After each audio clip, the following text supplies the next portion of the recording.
The Indonesian Navy has confirmed it's found and recovered the second piece of the crashed AirAsia plane's flight recorder.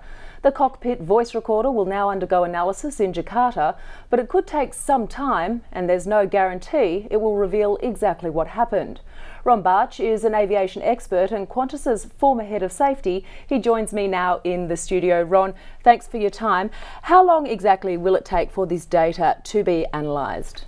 Look, on the basis that the data has not been corrupted and that it's readily available, which appears to be the case, the actual downloading of the data doesn't take terribly long, 24 hours or even less.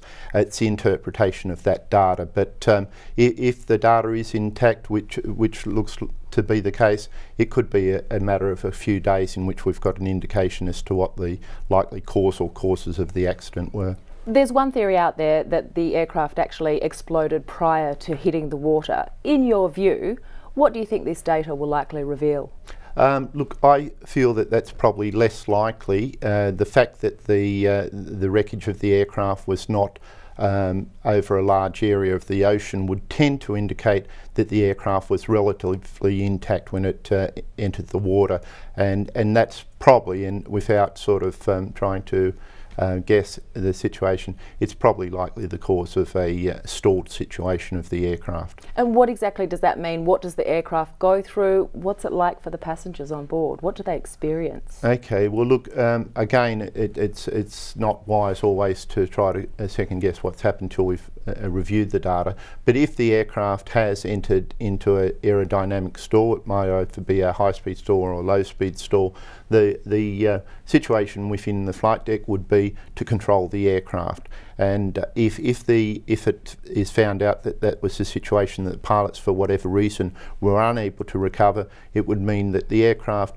wouldn't be at necessarily a high speed and therefore it's likely to remain intact.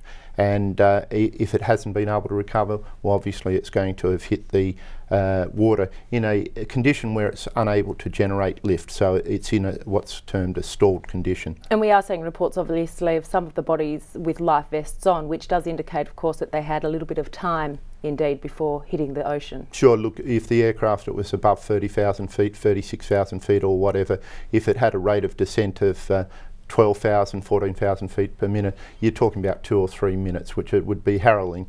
Obviously, all the passengers would still be conscious in that, but that again remains to be seen once the flight data information is recovered. Part of the main section of the aircraft has been found today by the rescue and search operation.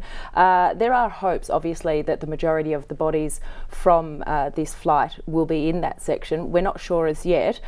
What is it normally like in terms of these sorts of crashes? Do we retrieve all of the bodies or not? Yeah, look, in a situation where you haven't had a catastrophic event on board the aircraft by way of an explosion or whatever, the likelihood of most, if not all, of the victims being able to be found is very high. So I would expect that, considering the situation and that there hasn't been a lot of wreckage found, that there would be a good chance of recovery of all the bodies. Oh, that at least brings some hope to the relatives, well, indeed. It at least brings some sort of closure in that, and the thing that we want to get out of this is to find the cause of the accident so that it won't be repeated. Qantas and Jetstar were recently named as some of the best and safest airlines in the world by a survey. What about the airlines and carriers that aren't so reputable, especially the low-cost carriers? There is some talk out there that often, because of their cheap fares, that they actually don't have certain safety standards or measures or equipment on the aircraft. Is this true?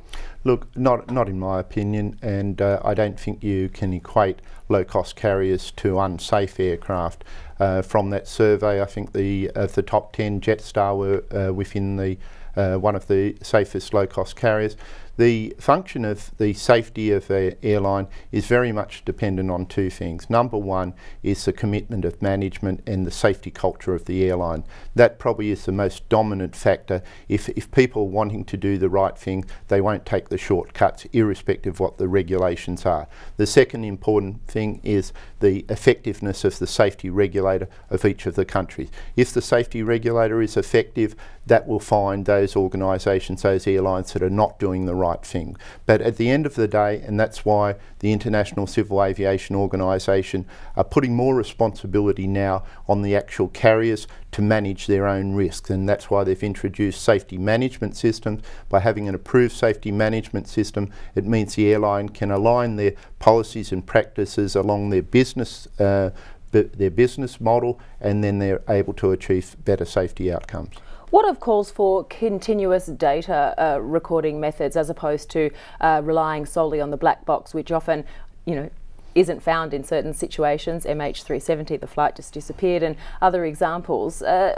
Modern technology, internet speed services, satellites, surely this is a realistic option. Look, it is, and it is one which is being considered by the international community now. You're quite right, MH370 remains a mystery, and as time goes on, the likelihood of it remaining a mystery forever will increase. If the data that is otherwise recoverable from a black box flight data recorder and cockpit voice recorders could be continuously monitored and streamed, there's no doubt that technology can do that now, and indeed Qatar Airlines are already trialling such a system.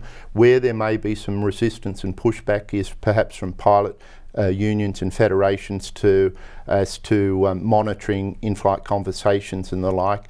But I think at the end of the day, what has to be absolute paramount is the safety of air transport, and to be able to find out if things go wrong, what has gone wrong, and not necessarily rely on recoveries of flight data recorders. But obviously that's something that will be high on the agenda of aviation discussions in the near future. Ron Bartsch, you're also the chairman of AvLaw International, a global consultancy firm for the aviation sector. In your view, how confident are you that Indonesia is able to actually undertake an objective investigation of this latest incident? Yes, well, we've got an office in Jakarta, and we've done work with the local regulator, the DGCA, through our local partners there. Look, Indonesia have got very good facilities, they've got a very effective regulator, and in terms of the accident with Lion Air in 2013 near Denpasar, that was an exemplary investigation and report that's come from that, completely compliant with international standards, and not apportioning blame, but looking at the cause or causes of the accident. That's what we're after in accident investigations, and I'm very confident that the Indonesian authorities will be able to deliver that outcome. And just lastly, are we able to better regulate the international aviation sector as a whole, or do these incidents just come down to statistics and bad luck? Look, it does seem there's been this spate of accidents. I think what has brought it to the attention of the public and general travelling public in particular is the fact that they're all from Asian carriers, they're all in this part of the region, and the notoriety of the MH17 and MH370 is unprecedented in modern aviation. So whilst 2012 was generally regarded as the safest on record, 2013 wasn't much different. Even though there's been a couple of accidents and most unfortunate, I don't think this is a long-term trend, and but what is of paramount importance is finding the cause if things do go wrong. Ron Bartsch, thanks so much. You're welcome.